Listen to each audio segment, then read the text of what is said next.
আসসালামু আলাইকুম। এটিএন বাংলা সংবাদে আপনাদের সবাইকে স্বাগত জানাচ্ছি। আমি ফিরোজ তোহা। চিন্ময় দাস সনাতনী জাগরণ মঞ্চের ব্যানারে হিন্দুদের অধিকার আদায়ে সভা সমাবেশ করেছেন। এতে ইসকনের কোনো সম্পৃক্ততা নেই। ইসকনকে নিয়ে মিথ্যা বানোয়াট ও উদ্দেশ্য প্রণোদিত অপপ্রচার ছড়ানো হচ্ছে বলে জানিয়েছে সংগঠনের বাংলাদেশের সভাপতি সত্য রঞ্জন বাড়ুই। স্বামীবাগ ইসকন মন্দিরে সংবাদ সম্মেলনে এসব কথা বলেন তিনি। এ সময় সাধারণ সম্পাদক চারুচন্দ্র দাস ব্রহ্মচারী বলেন, চট্টগ্রামে আইনজীবী সাইফুল ইসলাম আলিফের মৃত্যুর ঘটনায় ইসকনকে জড়ানোর চেষ্টা হচ্ছে। বাংলাদেশে ইসকনের কর্মকাণ্ড নিয়ে সঠিক তদন্ত করে প্রকৃত সত্য উদ্ঘাটন করার আহ্বান জানান তারা। এছাড়া রবিবার সংখ্যালঘু সম্প্রদায়ের বিভিন্ন নেতৃবৃন্দের সাথে সরকার বৈঠক করবেন বলে জানান ইসকন বাংলাদেশের সদস্য বিমলা প্রসাদ দাস। সম্প্রতি বাংলাদেশ সম্মিলিত সনাতনী জাগরণ জোটের আন্দোলনকে কেন্দ্র করে ইসকন বাংলাদেশকে নিয়ে মিথ্যা বানোয়াট ও উদ্দেশ্য প্রণোদিত অপপ্রচার ছড়ানোর জন্য এক ধারাবাহিক প্রচেষ্টা লক্ষ্য করা যাচ্ছে। বিভিন্ন গণমাধ্যম ও সামাজিক যোগাযোগ মাধ্যমে প্রচারিত এ সকল ঘটনার সাথে ইসকনের কোনো সম্পৃক্ততা নেই। এদিকে ইসকন নিষিদ্ধের ব্যাপারে সিদ্ধান্ত নেবে সরকার। এ নিয়ে আদালতের হস্তক্ষেপের দরকার নেই বলে জানিয়েছে হাইকোর্ট। বিচারপতি ফারাহ মাহবুব ও বিচারপতি দেবাশিস রায় চৌধুরীর বেঞ্চে শুনানি শেষে এই মন্তব্য করেন আদালত। আইনজীবী হত্যা ইস্যুতে এখন পর্যন্ত সরকারের নেওয়া পদক্ষেপে হাইকোর্ট সন্তুষ্টি প্রকাশ করে আরও বলেন, দেশের মানুষ সাম্প্রদায়িক সম্প্রীতি নিয়ে বসবাস করছে, সামনেও করবে। ইসকন ইস্যুতে সর্বোচ্চ গুরুত্ব দিয়ে সরকার 3টি মামলা করেছে। হাইকোর্টকে এমন তথ্য জানিয়েছে রাষ্ট্রপক্ষ। এ সময় হাইকোর্ট জানমালের ক্ষতি যেন না হয় সর্বোচ্চ সতর্ক অবস্থায় থাকার নির্দেশ দেন। রাষ্ট্রপক্ষ জানায় 33 জন গ্রেফতার হয়েছে এখন পর্যন্ত। সরকার যেন তাদের তৎপরতাটা জারি রাখে সে বিষয়ে বলেন হাইকোর্ট। এর আগে গতকাল ইসকন বিষয়ে রিট করেন একজন আইনজীবী। এদিকে ইসকন সম্পর্কে হাইকোর্টকে আজ পূর্ণাঙ্গ রিপোর্ট দেওয়ার কথা রয়েছে রাষ্ট্রপক্ষের।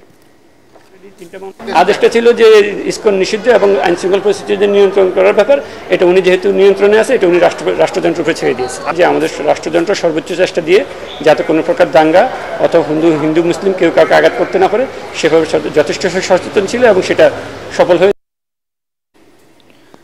ইসকনের ব্যানারে সাম্প্রদায়িক বিভাজন তৈরি করে দেশকে অস্থিতিশীল করার অপচেষ্টা চলছে বলে অভিযোগ করেছেন বিএনপি মহাসচিব মির্জা ফখরুল ইসলাম আলমগীর। এ বিষয়ে সবাইকে শান্ত থেকে পরিস্থিতি মোকাবেলার আহ্বান জানিয়েছেন তিনি।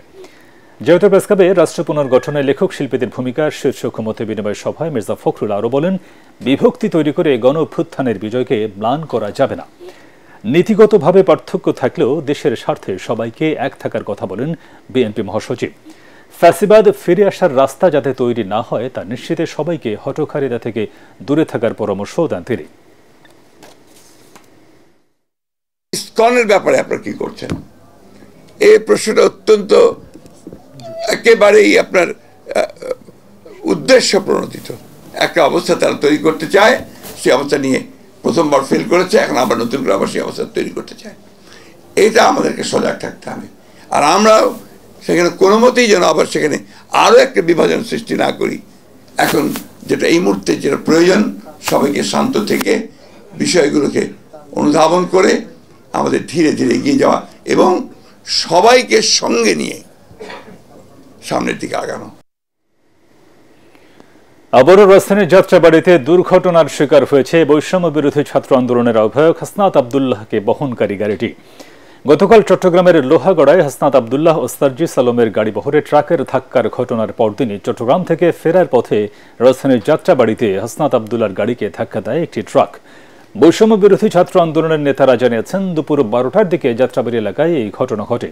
গাড়ির ক্ষয়ক্ষতি হলেও তারা সুস্থ আছেন। এর আগে গত 15 বছর ধরে সংখ্যালঘুদের মানবাধিকার লঙ্ঘনে যারা জড়িত তাদের চিহ্নিত করে যথাযথ বিচার ও শাস্তি নিশ্চিত এবং এই দুর্ঘটনার সুষ্ঠু তদন্ত সহ চার দফা দাবি জানিয়েছে জাতীয় নাগরিক কমিটি ও বৈষম্য বিরোধী আন্দোলনের নেতারা।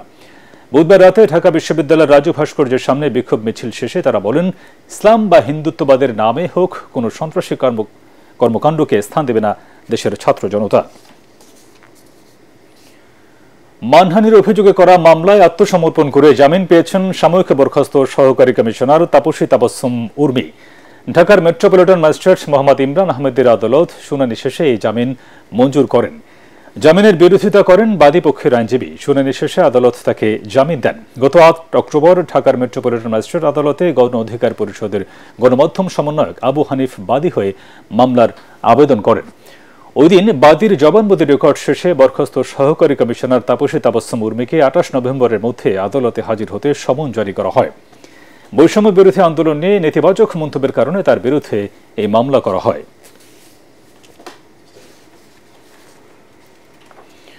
পরবর্তী সংবাদ দেখার আমন্ত্রণ জানিয়ে এখনকার মতো শেষ করছি। এটিএন বাংলা সংবাদ ইউটিউবে দেখতে ব্রাউজ করুন youtube/ATN Bangla News। ধন্যবাদ সবাইকে।